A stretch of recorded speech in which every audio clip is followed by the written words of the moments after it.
जरा सा कर्जा हो जाए ना और तुम अपने रिश्तेदार से मात्र 5 लाख रुपए मांग कर बताओ, मात्र 5 लाख।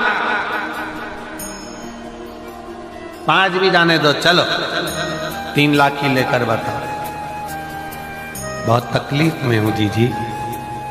सब दूर खबर हो गई कि श्रीमान कर्जे में डूब चुका है, कर्जे में डूब गया, पूरे मार्केट में बात फैल गई, पूरा डूब गया, दुकान भी डूब गई, व्यापार डूब गया, सारा कर्जा कर्जा कर्जा कर्जा कर्जा कर्जा हो गया, सब डूब गया। और उस बीच में तुम रिश्तेदार के पास जाओ कि मुझे 5 लाख की, 2 लाख की, 3 लाख की जरूरत है। रिश्तेदारों को मालूम पड़ गया कि ये कर्जे में है, बहुत डूब चुका है, कुछ नहीं बचा। बहन के पास जाओ, रिश्तेदारों के पास जाओ तो बहन के ही बच्चे कहते थे, मम्मी देना मती, पूरा मार्केट में डूबा पड़ा हुआ है, बिल्कुल कुछ नहीं है, लौटाएगी कहां से मासी, देगा कहां से मामा, काका क्या करेगा, कैसे देगा, कोई नहीं देगा साहब, कोई नहीं, मैं चुका दूंगी, मैं दे दूंगी, तुम मुझे दे दो ना थोड़ा सा, अभी जरूरत है, बेटा पढ़ाई कर रहा है, बेटी का फीस जमा करना है, थोड़ा सा दे दो ना, मैं दे दूँ, मैं कर दूँ, आप करो ना प्लीज, थोड़ी सी व्यवस्था करो ना। हे मेरी जीजियों, सबके पास जाकर देख लो, फिर आखिरी में जब कहीं से कोई व्यवस्था ना हो तब एक दुर्वा, एक बेलपत्र, एक लोटा जल, दुर्वा सुख सुंदरी पर, बेलपत्र शिव पर और एक लोटा जल दक्षिण में खड़े होकर उत्तर की ओर मुख कर शंकर को चढ़ाना चालू कर दो। फिर देखो 5 की नहीं 10 की व्यवस्था वो कर।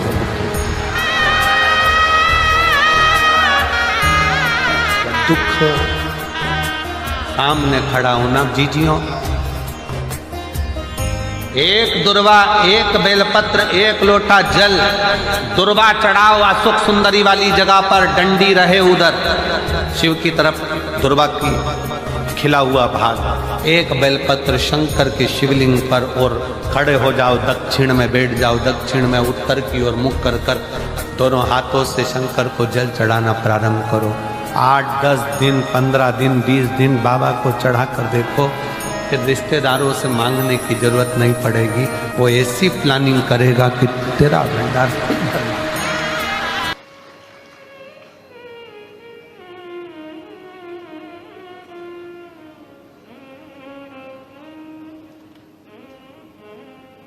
आज एकादशी भी है और हमारे भगवान शंकर की तो शिव भक्ति में सब कुछ समाया। रविवार, सोमवार, मंगलवार, बुधवार, गुरुवार, शुक्रवार, शनिवार, ये सारे वार और परिवार सब शिव का अविरल भक्ति है। अब उसमें विचार क्या करना है कि हमको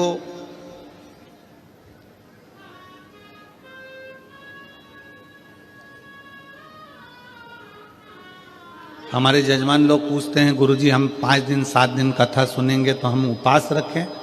हम उनसे कह देते हैं कि उपवास रखो, मना नहीं है, ना रखो वो भी ठीक है, पर इतना याद रखो कि उपवास एक और होता है। एक उपवास होता है आपका भूखा रहना, भोजन त्याग देना, खाना पीना त्याग देना, और दूसरा उपवास होता है कि सबके साथ रहो, भोजन भी करो, मना नहीं, पर दूसरा उपवास है किसी का दिल मत दुखाओ। ये सबसे बड़ा उपवास।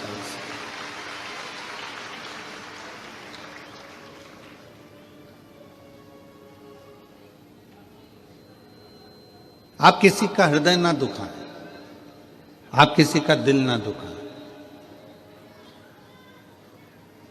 भगवान की अविरल भक्ति को धारण करना, भगवान के भरोसे रहना, भगवान की भक्ति में डूबना, अपने चित्त वृत्ति में अपने अंदर परमात्मा को बिठाना।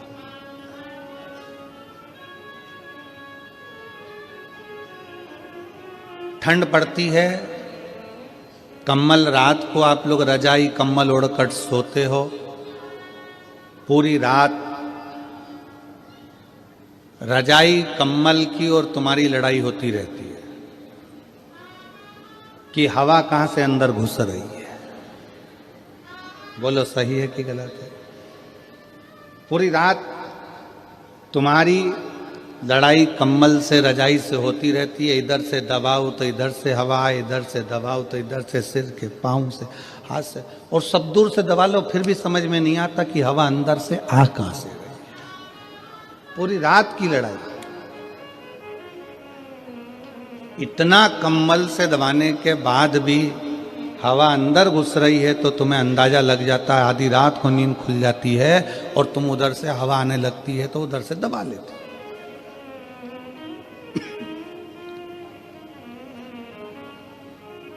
बस जैसे ठंड से अपने शरीर को कम्बल से बचाते हो, उसी तरह घमंड से, भगवान शंकर की भक्ति से आप अपने जीवन को बचाओ।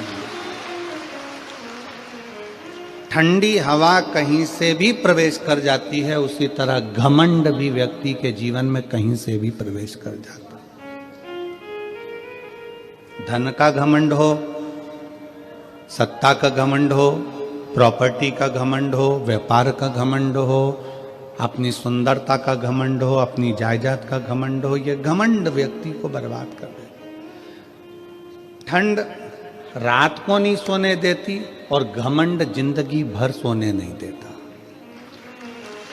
जीवन भर नहीं सोने। एक रत्ती मात्र का भी घमंड अपनी जिंदगी में मत आने दो कि तुम कथा सुनते हो, तुम कथा करते हो, तुम कथा सुनाते हो, तुम कथा करवाते हो, तुम कथा सुनते हो, या अन्य चीज का कोई घमंड अपनी जिंदगी में मत आना।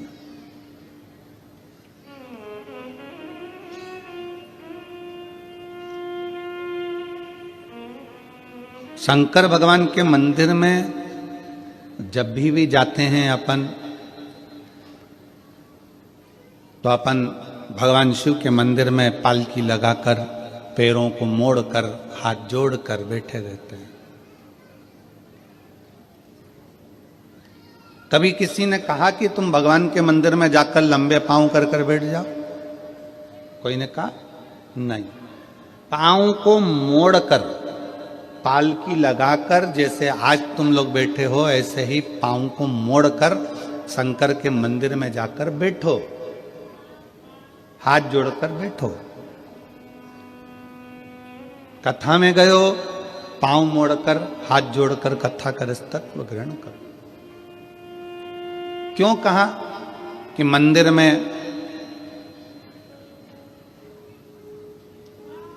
कभी भी अपने पांव लंबे कर कर नहीं बैठना, पांव मोड़कर बैठना। पांव मोड़ने से मतलब है कि मंदिर में जब भी जाना, भगवान के पास जब भी जाना, कथा में जब भी जाना, तो अपने दिल को संसार से मोड़कर परमात्मा के पास लेकर बैठना, तो परमात्मा मिल सकता। अपने मन को मोड़ो।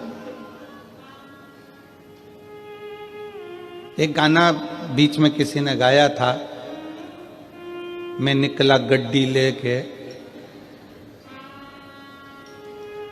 रास्ते में एक मोड़ आया और उत्ते दिल छोड़ आया।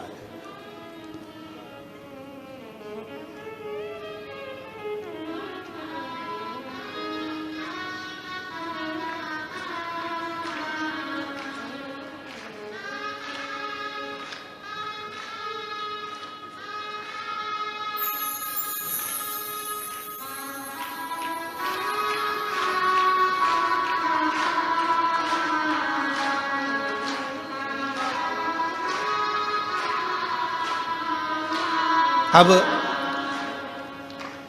वो कहा उस गाने में कि मैं निकला गड्डी लेके, रास्ते में एक मोड़ आया और उत्ते दिल छोड़ आया। बस भगवान के पास पहुंचने में, परमात्मा के चरणों में पहुंचने में, कथा में पहुंचने पर जब पांव को मोड़ कर बैठो तो वहां पर भगवान के सामने संसार को थोड़ा सा मोड़कर, संसार से मुख मोड़कर परमात्मा की ओर जब मुख मोड़ोगे, परमात्मा की ओर मुख करोगे, तो उत्थे दिल अपने आप छूट ही जाता है। परमात्मा की भक्ति में दिल छूटे। गौ, गुरु और गोविंद, इन तीन के सामने कभी पांव पसार के नहीं बैठा जाता। पांव लंबा कर कर नहीं बैठते। किन किन के सामने?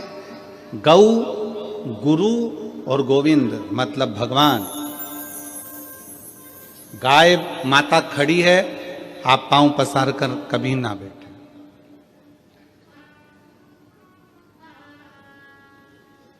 आप सबको मालूम होगा कि कृष्ण अवतार में एक असुर बैल का रूप लेकर आ गया।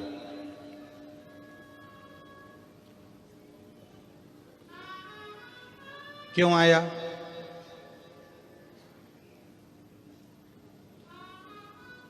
किस लिए आया? कामधेनु खड़ी थी, अरिष्टा ने अपना पांव लंबा करा और लेट गया। गाय के सामने पांव करा तो ब्रह्मा जी ने उसको श्राप दे दिया कि तू पृथ्वी पर जाएगा, असुर बनेगा। उसने क्षमा मांगी, मेरे को क्षमा कर दो। तो कहा द्वापर में भगवान कृष्ण आएंगे और तेरा संहार करेंगे, तुझे इससे मुक्त कर देंगे।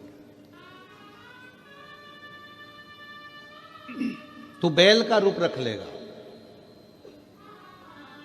और भगवान कृष्ण के सामने बैल का रूप रखकर गया। भगवान कृष्ण ने उसको पछाड़कर उसको मुक्त करा। गौ, गोविंद और गुरु, इनके सामने कभी पांव पसार कर मत बैठना, कभी पांव लंबा कर कर मत बैठना। हम कई लोगों से कहते हैं आप कथा सुनने के लिए जाओ, शिव महापुराण की कथा श्रवण करने के लिए जाओ। अगर शंकर की कथा में जा रहे हो तो तुमको जगह मिले ठीक है, परंतु अगर ज्यादा जगह मिल जाए तो अपने पांव लंबे कर कर कभी मत बैठो। पांव पसार कर नहीं बैठना, पांव समेट कर बैठो। भगवान शंकर के मंदिर में अपन पांव को मोड़ के बैठते हैं, हाथ जोड़ कर बैठते हैं, क्योंकि अपने दिल को मोड़ना है परमात्मा की ओर, भगवान की।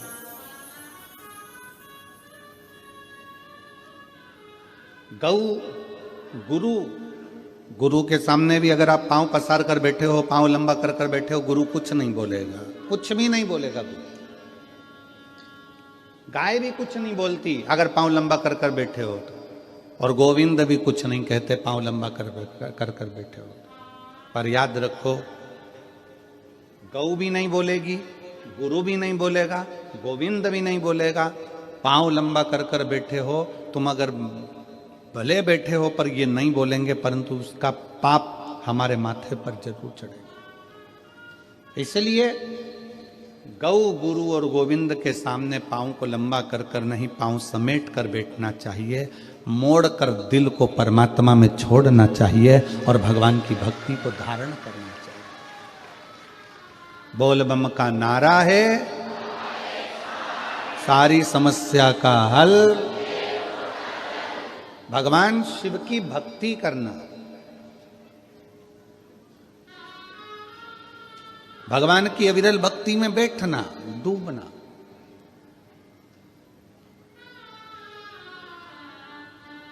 कभी कभी शंकर के मंदिर में अगर आप जाते हैं, भगवान को जल चढ़ाने के लिए जाते हैं, शिव महापुराण की कथा में जाते हैं, तो भगवान को दिल से प्रार्थना कर निवेदन भी करना चाहिए कि आप सपरिवार, शंकर जी से ये नहीं कहना कि अकेले, शिव जी से कहना सपरिवार